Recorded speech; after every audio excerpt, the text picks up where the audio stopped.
శ్రీ రేణుక ఎల్లమ్మ తల్లి జ్యోతిష్యాలయం. ముఖం చూసి జ్యోతిష్యం చెప్పబడును. మీ పేరు బలము, మీ భవిష్యత్తులో జరగబోయేది చెప్పబడును. మీ కుటుంబ సమస్యలు, చదువు, ఉద్యోగం, మనశ్శాంతి, ఆరోగ్యం మరియు సకల సమస్యలకు పరిష్కారం చూపబడును. భయము, అనారోగ్య సమస్యలు, అనుమానము, చెడు పూజలకు కూడా పరిష్కారం చూపబడును. ఎటువంటి వ్యాధులకైనా మూలికా వైద్యం చేయబడును. స్త్రీ పురుష వశీకరణ 100% గ్యారంటీ. మంచి హస్తవాసి ఉన్న గురూజీ. ఒకసారి కాల్ చేస్తే మీకే తెలుస్తుంది. గురూజీ లక్ష్మణ్ రాజ్. Cell number 8639883141. ఓం శ్రీ మాత్రే నమః. ఛానల్లోకి స్వాగతం అండి. ఈ వీడియోలో మనం వృశ్చిక రాశి వారి గురించి మాట్లాడుకోబోతున్నాం. ప్రస్తుతం ఉన్నటువంటి గ్రహస్థితిని అనుసరించి ఫిబ్రవరి 26 శివరాత్రి లోపు ఈ రాశి వారికి ఒక పెద్ద సమస్య రాబోతుంది. ఈ గండం గడిస్తే అదృష్టమే అదృష్టం. అంతేకాదు మీ జీవితంలో పెద్ద మార్పులు కూడా జరుగుతాయి. అయితే ఈ రాశి వారికి శివరాత్రి లోపు రాబోతున్న సమస్య ఏంటి, దాని నుంచి ఎలా బయటపడాలి, అలాగే ఆ గండం గడిస్తే ఎటువంటి అదృష్టం వరిస్తుంది, జీవితంలో ఎటువంటి మార్పులు జరుగుతాయి అనే అంశాలతో పాటుగా ఈ సమయంలో మీరు చేసుకోవలసిన దేవతారాధన, అలాగే పాటించవలసిన పరిహారాల గురించి ఈ వీడియోలో మనం వివరంగా తెలుసుకుందాం.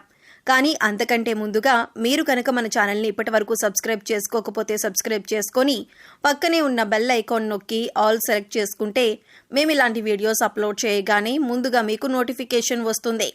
అలాగే వీడియోని ఎక్కడా కూడా స్కిప్ చేయకుండా చివరి వరకు చూస్తేనే మేమేం చెబుతున్నామో మీకు పూర్తిగా అర్థమవుతుంది. ఇక వివరాల్లోకి వెళ్ళిపోతే ముందుగా ఈ రాశివారి వ్యక్తిత్వం గురించి చూసుకున్నట్లయితే ఈ రాశివారు దయాగుణం, దానగుణం అధికంగా కలిగి ఉంటారు. ఎదుటివారు కష్టాల్లో ఉంటే ఖచ్చితంగా సహాయం చేయాలి అనుకునే మనస్తత్వాన్ని కలిగి ఉంటారు. అలాగే ఈ రాశి వారికి ఏదైనా పని అప్పజెపితే దాన్ని పూర్తి చేసేంత వరకు నిద్రపోని మనస్తత్వాన్ని కలిగి ఉంటారు. ఒక పనిని ఎలా పూర్తి చేయాలి అనే ప్రణాళిక రచించుకుని దాని అనుగుణంగా పనిని పూర్తి చేస్తారు. పెద్దల పట్ల గౌరవ మర్యాదలు కలిగి ఉంటారు. అలాగే వీరనుకున్న ఆలోచనను అమలు చేయటం వల్ల జీవితంలో ఉన్నత స్థానాన్ని చేరుకుంటారు. అలాగే మీరు ఉన్నతంగా ఉండటానికి కూడా మీ కుటుంబ సభ్యులు కారణమవుతారు. ఈ రాశి వారు ఎటువంటి స్వార్థం లేకుండా ఎదుటి వ్యక్తులకు సహాయపడతారు. ప్రస్తుతం ఉన్నటువంటి గ్రహస్థితిని అనుసరించి ఈ రాశి స్త్రీ పురుషులకి అనుకూలంగా ఉందనే చెప్పాలి. వ్యక్తిగత జాతకంలో గ్రహాలు నీచబడి ఉంటే తప్పితే అన్ని అంశాల్లో కూడా అనుకూలమైన ఫలితాలను పొందుతారు. అయితే ఈ సమయంలో మీరు కష్టాలు, సుఖాలు అన్నీ కూడా మిశ్రమంగా పొందుతారు. ఈ సమయంలో మీరు మొండి బకాయిలు వసూలు చేసుకోగలుగుతారు. అంటే గతంలో మీరు ఎవరికైనా డబ్బులు అప్పిచ్చి తిరిగి రాని పరిస్థితులు ఉంటే కనుక ఆ సమయంలో మీకు బాకీలు వసూలయ్యే అవకాశం ఉంటుంది. గతంలో తాకట్టు పెట్టిన బంగారాన్ని కూడా ఈ సమయంలో విడిపించుకోవచ్చు. నూతన వస్త్రాలు, వస్తు వాహనాలు, బంగారం కొనుగోలు చేస్తారు. దేవాలయ సందర్శనం చేస్తారు. కాలం మీకు చాలా అనుకూలంగా ఉంటుంది.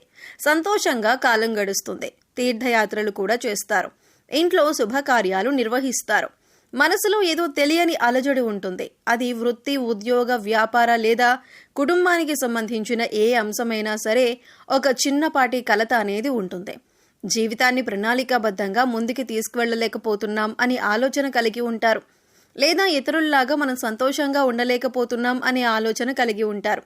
లేదా మీకంటే చిన్న ఉద్యోగస్తులు ఎక్కువ జీతంతో సంతోషంగా ఉన్నారని, లేదా వారికి కొత్త ప్రాజెక్టులు ఉన్నాయని, సీనియారిటీ ఉన్నా మీకు రావట్లేదని ఇటువంటి ఆలోచన కలిగి ఉంటారు.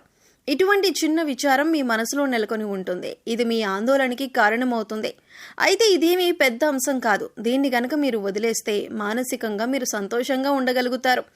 ఎందుకంటే చిన్న చిన్న అంశాలను ఎక్కువగా ఆలోచించి మీరు అనవసరంగా బాధపడే అంశాలే ఈ సమయంలో ఎక్కువగా కనిపిస్తున్నాయి.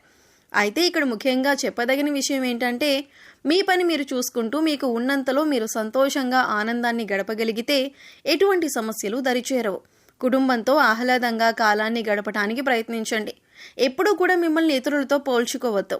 ఇలా ఇతరులతో కంపేర్ చేసుకోవడం వల్ల మీలో ఉత్సాహం, ఆత్మవిశ్వాసం అన్నీ కోల్పోయే అవకాశం ఉంటుంది. కాబట్టి ఎదుటివారికి సంబంధించిన అంశాలను మీతో పోల్చుకోకండి. ఈ సమయంలో మీ ఉద్యోగానికి సంబంధించిన అంశాలలో ఏమైనా సమస్యలు ఉంటే అవన్నీ తగ్గుముఖం పడతాయి. మీ సహోద్యోగుల సహాయ సహకారాలు మీకు పూర్తి స్థాయిలో లభిస్తాయి. గతంలో మీ పై అధికారులతో కానీ సహోద్యోగులతో కానీ ఏమైనా సమస్యలుంటే అవన్నీ తొలగిపోతాయి. కుటుంబంలో ఏమైనా సమస్యలు ఉన్నా అవన్నీ తొలగిపోతాయి. చిన్న చిన్న అనారోగ్య సమస్యలు కూడా తగ్గుముఖం పట్టే అవకాశం ఉంటుంది. ఈ సమయంలో మిశ్రమంగా ఉంటుంది. ప్రతికూల పరిస్థితులు ఉండవు, అలా అని అనుకూలంగా ఉండదు. సామాన్యంగా రోజులు గడిచిపోతాయి. అన్ని రంగాలలో పనిచేసే వారికి వృత్తి, ఉద్యోగ, వ్యాపారాలలో సానుకూలంగా ముందుకు వెళ్ళిపోతారు. ఉద్యోగ రంగం వారికి, వ్యాపార రంగం వారికి అనుకూలంగా ఉంటుంది. మీడియాలో పనిచేసే వారికి మంచి అవకాశాలు కలిసి వస్తాయి. ఆర్థికంగా అనుకూల ఫలితాలను పొందుతారు. మీరు చేసే ఏ నూతన ప్రయత్నమైనా, అంటే మొదలుపెట్టే ఏ పనైనా సరే మంచి ఫలితాలను అందిస్తుంది. దిగ్విజయంగా ఆ పనులు పూర్తి చేస్తారు. విదేశాల నుంచి శుభవార్తను అందుకుంటారు. నిరుద్యోగస్తులకు నూతన ఉద్యోగ అవకాశాలు వస్తాయి. సమాజంలో ఉన్నత స్థాయి వ్యక్తులతో పరిచయాలు ఏర్పడతాయి. మీరు చెప్పాలనుకున్న విషయాన్ని ఎదుటి వ్యక్తులతో క్లియర్గా చెప్పగలుగుతారు. వారికి అర్థమయ్యేలాగా వివరించి మీకు నచ్చిన విధంగా వారిని మార్చుకుంటారు. ఆస్తి తగాదాలు, గొడవలు ఉన్నట్లయితే అవన్నీ కూడా తొలగిపోతాయి. అయితే ఈ సమయంలో మీరు ఎదుర్కోబోతున్న అతిపెద్ద సమస్య ఏంటి అంటే, మీ మాట తీరు అనేది చాలా జాగ్రత్తగా ఉండాలి. ఎందుకంటే మీ మాట తీరు వల్ల మీ బంధువుల్లో కానీ, ఇరుగు పొరుగు వారితో కానీ, లేదా స్నేహితులతో కానీ మాట పట్టింపులు వచ్చే అవకాశం ఎక్కువగా ఉంది. కాబట్టి మీరు మాట్లాడే ప్రతి మాట కూడా ఆచితూచి మాట్లాడాలి. ఎదుటి వ్యక్తులతో మాట్లాడేటప్పుడు మీ మాట తీరు మార్చుకోకపోతే కనుక అదొక పెద్ద సమస్యగా మారుతుంది. ఇక మీరు చెప్పాలనుకున్న విషయాన్ని ఎదుటి వారితో సౌమ్యంగా చెప్తే కనుక మీ జీవితంలో ఒక పెద్ద గండం గడిచినట్లే అవుతుంది. ఎందుకంటే మీ మాట తీరు సరిగ్గా లేకపోతే అది మీకు కెరీర్ మీద కూడా ప్రభావం చూపించవచ్చు. అదే మీరు మాట్లాడే విధానం మార్చుకోగలిగితే కనుక మీ జీవితంలో అదృష్టాన్ని చూస్తారు. దీనివల్ల మీరు కెరీర్లో కానీ, లేదా మీ వృత్తి, ఉద్యోగ, వ్యాపార పరంగా కానీ మీరు ఉన్నత స్థాయికి ఎదుగుతారు. మీ మాట తీరు మార్చుకుని మీ నైపుణ్యాన్ని ప్రదర్శించి జీవితంలో అత్యున్నత స్థాయికి ఎదగగలుగుతారు. ఈ చిన్న మార్పు చేసుకుంటే కనుక మీ జీవితంలో అతిపెద్ద మార్పులు జరుగుతాయని చెప్పొచ్చు. అలాగే ప్రతి ఒక్కరికి కూడా మీ పర్సనల్ విషయాలను తెలియజేయకండి. ఎవరు సొంతవారు, ఎవరు పరాయి వారు అనే విషయాన్ని మీరు గమనించాలి. అంటే ఎవరు మీ మంచిని కోరుతున్నారు, అలాగే ఎవరు మీకు కనబడకుండా శత్రువులుగా తయారవుతున్నారు అనే విషయాన్ని మీరు గమనిస్తూ ఉండాలి. ఇక శత్రువులకి కనుక మీ పర్సనల్ విషయాలు చెప్పినట్లయితే అవసరమైనప్పుడు ఆ విషయాలను ఇతరులకు తెలియజేసి వారు ప్రయోజనాన్ని పొందే అవకాశం ఉంటుంది. ఈ విషయంలో మీరు చాలా జాగ్రత్తగా ఉండాలి. అలాగే మీ శక్తికి మించిన సహాయాన్ని కూడా మీరు చేయకండి. ఎవరైనా కష్టాల్లో ఉంటే సహాయపడటం మంచిదే, కానీ మీ శక్తికి మించి మాత్రం సహాయపడకండి. అలాగే డబ్బులు కూడా అవసరమైన వాటికి మాత్రమే ఆచితూచి ఖర్చు చేయండి. ఏదైనా కొత్త పని మొదలు పెట్టేటప్పుడు అనుభవజ్ఞుల సలహాలు, పెద్దల సలహాలు తీసుకోవడం మర్చిపోకండి. ఏదైనా విషయం మనకి తెలియదు అనుకున్నప్పుడు దానికోసం కష్టపడి నేర్చుకుని సాధించాలి అనే తపనను మీరు కలిగి ఉండాలి. ఇలా చేయటం వల్ల జీవితంలో మీరు ముందుకు వెళ్తారు, అత్యున్నతమైన స్థానాలను చేరుకుంటారు. ఇక ఈ సమయంలో ఎవరైనా ఏదైనా చిన్న మాట అన్నా కూడా దాన్ని పెద్దగా భూతద్దంలో పెట్టి చూడకండి. కేవలం మీరు ప్రత్యేకించి మనసుకు తీసుకొని బాధపడి కోరి సమస్యను తెచ్చుకోవటమే తప్ప ఎటువంటి సమస్యలు ఈ సమయంలో వచ్చే అవకాశాలు లేవు. ఇక ఈ సమయంలో మీరు చేసుకోవాల్సిన దేవతారాధన చూసుకున్నట్లయితే ప్రతి గురువారం కూడా గురుచరిత్రను పారాయణం చేయటం మంచిది. సిద్ధమంగళ స్తోత్రాన్ని చదవటానికి కానీ, లేదా వినటానికి కానీ ప్రయత్నించండి. అలాగే దక్షిణామూర్తి వారి ఆరాధన కూడా చేయటం మంచిది. గుడికి వెళ్ళినప్పుడు నవగ్రహాలకు 11 ప్రదక్షిణలు చేయండి. ఇలా చేయటం వల్ల మీలో ఉండే నిరుత్సాహం తగ్గుతుంది.